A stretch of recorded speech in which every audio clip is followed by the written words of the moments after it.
안녕하십니까? 이번에는 경기 침체 우려라는 주제로 여러분과 대화를 나눠보겠습니다. 부제는 실업률, 어느 장단에 춤을 춰야 할지, 그리고 비트코인은 입니다. 지난 30일 하마스 지도자가 이란에서 이스라엘 공격으로 살해되는 일이 발생했습니다.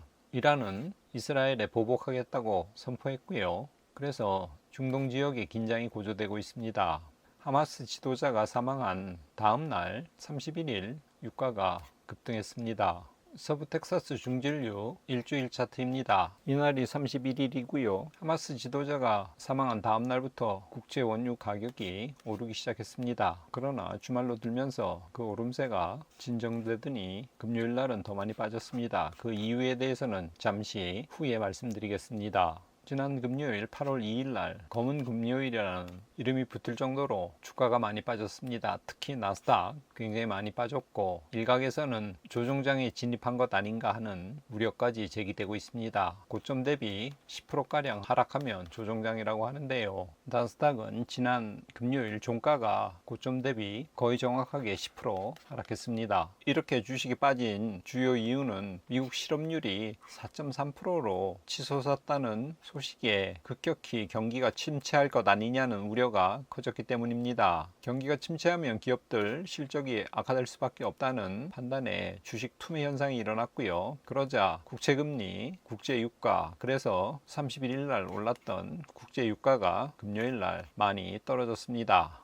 거의 모든 자산들이 이날 급락했습니다. 예외가 하나 있는데 금입니다. 금 차트는 조금 이따 보여드리겠습니다. S&P 500 최근 들어 많이 빠지고 있죠. 그러나 S&P 500은 아직 고점 대비 마이너스 10% 하락은 아닙니다. 지난주 2.37% 떨어졌고요. 그러나 연초 대비로 보면 아직 13%가량 오른 상태입니다. 코스피 차트도 같이 떨어졌습니다. 지난주 2.62% 하락했고요. 그래서 연초 대비로 0.24% 상승한 상태입니다. 처참하죠. 코스피 지수는 올해 들어서 수익을 창출하지 못했습니다. 경기 침체 우려에 10년물 국채금리도 많이 떨어졌습니다. 앞선 주 4.1%대였는데요. 지난주는 3.79%로 장을 마감했습니다. 이렇게 경기 침체가 오는 거 아니냐 하는 우려가 시장에 팽배해 있는데 경기 침체는 비트코인 가격에는 긍정적일 것이라는 예측을 디크립트라고 하는 암호화폐 관련 미디어에서 발표했습니다. 디크립트는 고용지표가 부진하게 나타나면 연준은 금리를 빨리 인하할 것이고 금리가 인하되면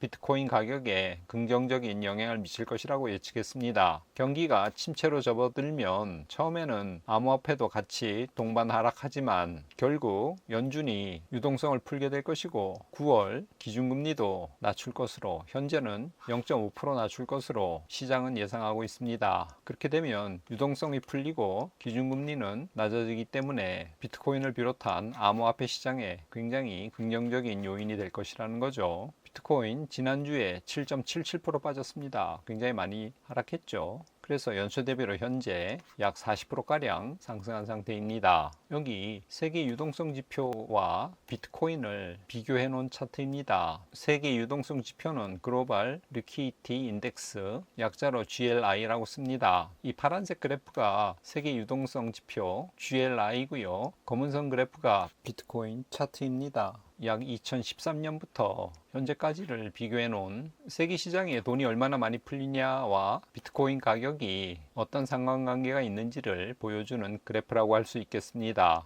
여기 보시면 화살표가 비트코인의 고점을 나타냅니다. 13년 11월 말에 고점이었습니다. 그와 비교해서 세계 유동성 지표를 보시면 비트코인 고점을 찍고 조금 있다가 세계 유동성 지표도 고점을 찍은 것을 알 수 있습니다. 다음번 비트코인 고점은 17년 12월이었습니다. 여기죠. 그런데 세계 유동성 지표도 그 즈음에서 고점을 찍은 것을 알 수 있습니다. 세 번째 비트코인 고점은 21년 5월과 11월 쌍봉 형태로 고점을 찍었습니다. 여기와 여기죠. 세계 유동성 지표도 비트코인의 고점을 찍고 조금 있다가 마찬가지로 고점을 찍었습니다. 있습니다. 이렇게 보시면 비트코인의 고점과 세계 유동성 지표의 고점이 거의 비슷한 것을 알 수 있고요. 조금 더 자세하게 보면 비트코인이 고점을 찍고 조금 있다가 세계 유동성 지표도 고점을 찍은 것을 알 수 있습니다. 즉 비트코인 가격은 결국 세계 유동성 지표, 이 세상에 돈이 얼마나 많이 풀리는지 그 총량과 밀접한 관계가 있다는 거죠. 지금 현재 우리가 2024년 8월 초 여기에 위치하고 있습니다.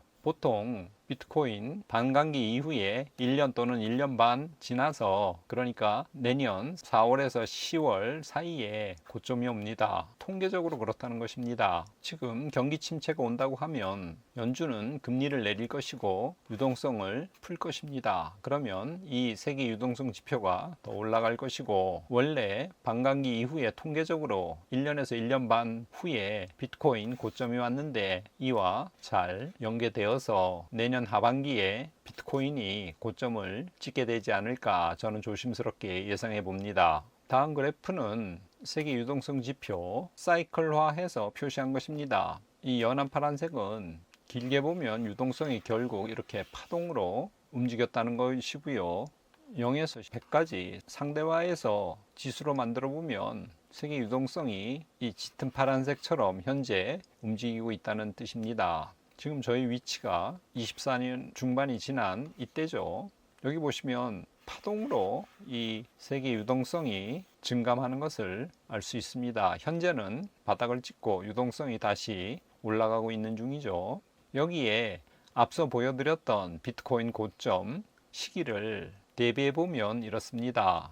13년 11월 이때가 비트코인 고점이었고요. 17년 12월 이때가 비트코인 고점이었습니다. 그리고 21년 5월과 11월에 쌍봉 형태로 비트코인이 고점을 찍었습니다. 그 시기와 세계 유동성 지표의 파동을 비교해 보면 각 파동의 고점에서 비트코인의 고점과 일치하는 것을 보게 됩니다. 이 세계 유동성 지표 현재는 지금 여기 있습니다. 그리고 올라가는 중이죠. 그렇기 때문에 앞으로 한 1년 이상 기다렸을 때 결국 세계 유동성 지표의 파동의 정점과 만나게 될 것이고, 그때 비트코인의 고점이 올 것입니다.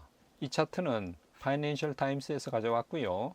트위터, 그러니까 X죠. 여기 있는 자료를 참고했습니다. 투자은행 모건 스탠리가 자신에게 속한 약 15,000명가량의 재정 자문가들에게 이달부터 비트코인 현물 ETF 구입을 권유할 것을 허용했습니다. 월가 대형은행으로는 최초입니다. 이제 월가의 대형은행들이 자기 고객들에게 비트코인 현물 ETF를 사라고 권유하기 시작했습니다. 비트코인 가격 상승에는 아주 좋은 뉴스죠. 금 선물 차트 지난 5일간 1.87% 올랐습니다. 그래서 다시 정고점을 뚫은 상태입니다. 중동에서 전쟁 위험이 고조되고 경기 침체 등등의 악재가 터지자 안전자산인 금으로 도피하는 수요가 는 것 같습니다. 정리해 보겠습니다. 하마스 지도자가 이스라엘에 의해서 사망했고요. 그래서 중동에 긴장이 고조되고 있습니다. 지난 금요일 8월 2일 날 미국 실업률이 4.3%로 예상보다 많이 급등한 것으로 발표되었습니다. 사람들은 경기 침체를 예상하게 되었고, 그러자 주식은 폭락하고 금리는 하락하고 유가도 덩달아 내렸습니다. 지금까지는 사실 실업률이 높아지기만을 기다렸습니다. 실업률이 낮아서 경기가 좋았고, 그래서 연준은 금리를 내리지 못하는 그런 상황, 시장은 금리가 언제 내리나 학수고대하면서 실업률이 높아지기만을 기다렸는데, 정작 예상보다 훨씬 높은 실업률이 발표되자 사람들은 연준이 금리를 인하할 것이라는 호재보다는 경기 침체를 우려하면서 거의 패닉 상태에 빠진 지난 주말이었습니다. 실업률이 높아졌으면 하고 학수고대했던 시장인데 정작 높은 실업률이 발표되자 공포에 떨고 있죠. 도대체 어느 장단에 춤을 춰야 할지 대략 난감한 상황입니다. 경기 침체가 되면 유동성이 풀릴 것이고 비트코인 등 암호화폐에는 좋을 수 있다는 전망이 제기되고 있습니다. 이번 주에는 시편 31편 23절에서 24절을 가져왔습니다. 제가 읽어보겠습니다. 너희 모든 성도들아, 여호와를 사랑하라. 여호와께서 진실한 자를 보호하시고 교만하게 행하는 자에게 엄중히 갚으시느니라. 여호와를 바라는 너희들아 강하고 담대하라. 모든 계명 중에서 가장 큰 것이 내 마음을 다하고 목숨을 다하고 뜻을 다하고 힘을 다하여 주 너희 하나님을 사랑하는 것이라고 우리 주님께서는 마가복음 12장에서 말씀하셨습니다. 시편 기자도 오늘 여호와를 사랑하라고 요구하고 있습니다. 왜 여호와를 사랑해야 하냐면 그 하나님은 진실한 자를 보호하고 교만하게 행하는 자에게 엄중히 갚으시고 엄중하게 보응하시기 때문입니다. 그래서 여호와를 사랑하는 것이 우리에게는 성도들에게는 절대적으로 이익이 됩니다. 시편 기자는 우리를 여호와를 바라는 너희들아 이렇게 여호와를 바라는 자로 규정하고 있습니다. 여호와를 바란다는 것은 여호와가 우리의 삶의 목적이고 우리가 살아가야 될 이유이고 그분이 우리의 모든 행동의 기준이 된다는 의미입니다. 그래서 우리 신자들은 여호와를 앙망하고 그분의 뜻에 합당하게 살고자 애쓰는 것입니다. 시편 기자는 여호와를 바라는 너희들아 이렇게 말씀하시면서 강하고 담대할 것을 주문하고 계십니다. 하나님이 우리 편이시므로 우리는 강하고 담대한 존재입니다. 꾀무의 두런두런 시청자 여러분, 시편 기자의 바램처럼 여호와를 사랑하고 늘 여호와를 바라며 강하고 담대하게 이번 한 주도 살아가기를 다짐하는 여러분이 되시길 바랍니다. 끝까지 시청해 주셔서 감사합니다. 오늘은 이것으로 마치겠습니다.